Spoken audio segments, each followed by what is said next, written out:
Assalamualaikum warahmatullahi wabarakatuh. Selamat menunaikan ibadah solat zuhur bagi anda yang beragama Islam. Salam sejahtera buat sahabat YouTube semuanya. Selamat datang lagi di channel Fir BNA bersama saya Firdaus. Selamat siang. Apa kabar? Semoga semuanya sukses dan sehat selalu, tidak kurang satu apapun. Pada video saya kali ini berada di pelabuhan penyeberangan Ulele, Kota Banda Aceh, kapal cepat ekspres bahari rute pelabuhan Balohan, Pulau Weh, Kota Sabang.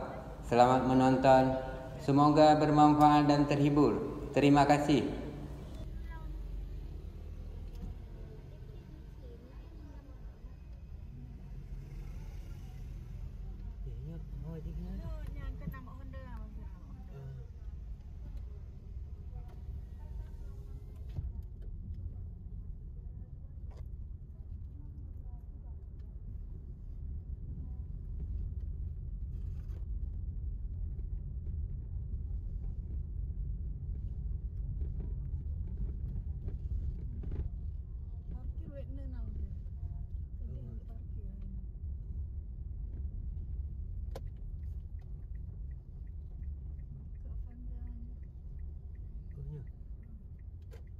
Lemplung juga bah.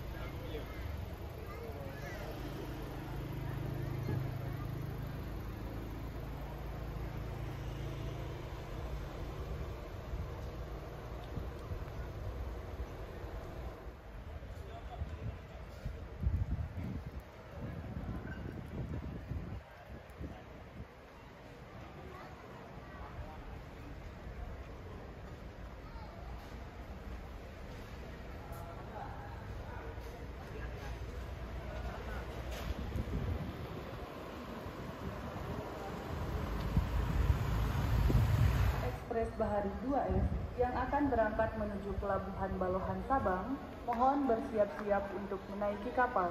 Terima kasih. Keban Mandung penumpang kapal cepat Ekspres Bahari 2F yang kemenjau pelabuhan Balohan Sabang, kajet bersiap-siap ke dalam kapal.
Terima kasih sahabat YouTube yang telah menonton video ini sampai habis.